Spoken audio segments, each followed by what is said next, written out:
What streets we're walking in right now? So right now we're in Harrington Street in Liverpool 2, and we're right by the Roxy Ballroom. You can see it right there. And this is usually the busiest part of town, but because obviously the Corona scare, turns out people are scared to be out. So of course, the people that are vulnerable are even more vulnerable today because these lot are just sleeping out in the streets exposed to this virus with our government doing absolutely nothing to help them. Disgusting. They don't know what's going on. They have not been told. Basically, we just met an 8-month pregnant lady on the street, sleeping on the floor. She's been told, you better leave your boyfriend before you get housed. Inhumane condition. Inhumane conditions. We don't know what she's going through. What her mentality must be like, and what kind of world they're bringing that baby into. And it's disgusting, honestly. And the most important point is like, those circumstances, it's not gonna be a motivating situation. It's actually can bring someone down. That's another life that's gonna be destroyed. That child, what future will they have? The children are meant to be our future. We're meant to do absolutely everything to make sure 100% we protect our future. But we're not even doing that. That child's probably going to be born with coronavirus tomorrow. Why? Because our government is happy to leave these people out. Boris Johnson is happy for us to die. He's willing to basically let everyone die. So I think what I say, thanks to homeless discussion, basically you're outside right now in the rain, even though it is raining, so much raining outside and everything, but you're out in the street at night trying to help the people and feed them and everything like that. So I don't know, so what's the mission? The mission today is basically just honestly trying to do anything we can. Speaking to these people goes a long way. Honestly, mentally, what people sometimes just need is someone to just come up and say a good few words to them, just to be kind, just to be humane. And that's what we need to focus on right now.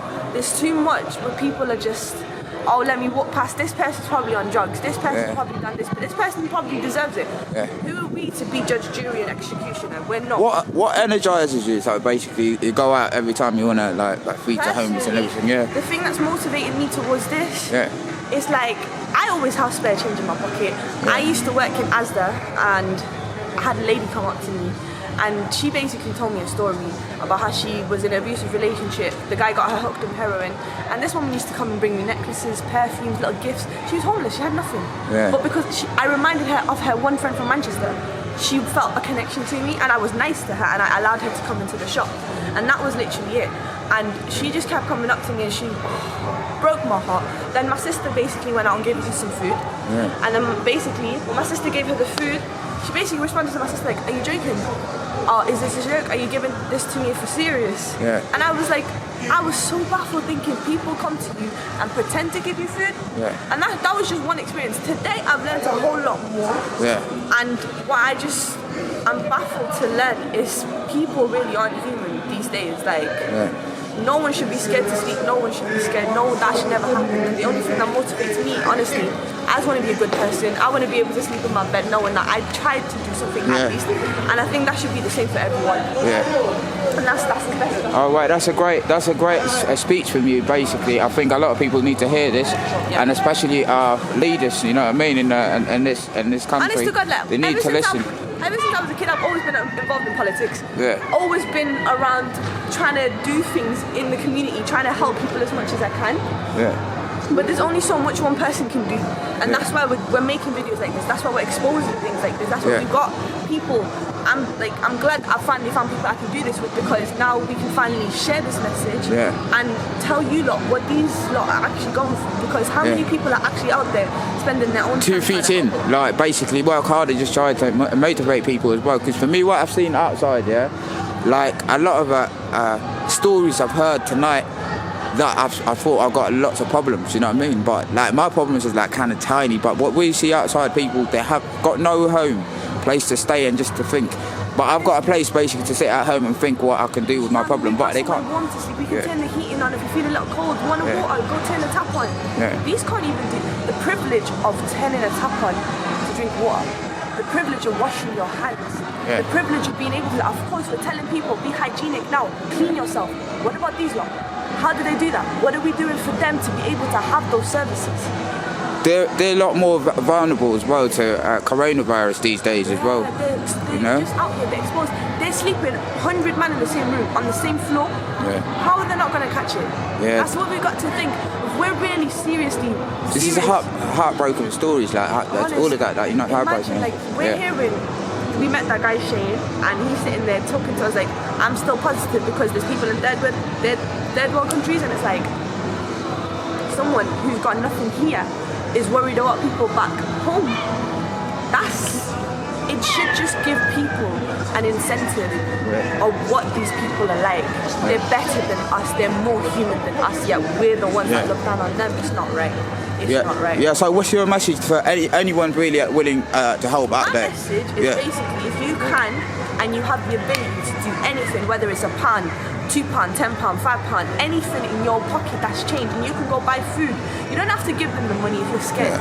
Get them food, get them something, do a little nice deed, and good. Do unto others as you would have done unto yourself. Basically, do good and you will gain good. And that is the best message I can give to anyone. Yeah, because I've seen a lot of people there as basically they keep food in the fridge, even they don't really eat all the food and just get rid of it. Do you know what I mean? By the end of the day, like a week or two to get rid of it. So if you got food that before it expires or anything like that, go outside on the road and give them food, man. Old you know what I'm clothes, saying? food, anything. There's people basically having babies. If your babies are grown out of their old bibs and you're not planning to have any more, get the clothes, get it together, put it in a bag. Literally, when you're on your way to work, just drop it off to someone. Just even if it's like to a charity shop where they could go to, like there's clothes bins where homeless people go to. There's places that they need to. Come and join the camera, guys. What would you say? Like? Just let me speak on myself. You know how it's going, like, well, man, I seen them as basically it was a very, sad story that we heard today, we met several people and they were giving us their life stories, you know what I'm saying? So like a lot of these people in the streets are very, very vulnerable and they really, really need help. So I advise everyone that's watching this right now or might be watching this anytime soon, I want you guys to help out these people. Treat them like human beings because they are humans. Even a little nod in the head. You know what I'm saying? Yeah. Shower. Well, I'm gonna say is it costs nothing to be nice, because you never know. One day it might be you that needs a helping hand. Ever feel no way to give back? Everyone, it might be. That's exactly. You know what I mean. I had been in this kind of situation, and I understand exactly what's been happening. You know what I mean. Only unfortunate circumstances. To be real, it can happen to anyone at any time of their life. As you can see today, a lot of people where the circumstances what they've had to face wasn't necessarily a fault of their own. It's just something that's happened within the journey of their life, and you can't judge no one for that. You know what I'm saying? That it's horrible. That's really What's your last message? My last message is stay positive, smile on your face, and when you have that opportunity to do something nice for somebody else, don't feel afraid, don't think twice. Karma is a lovely thing. All right. Sure.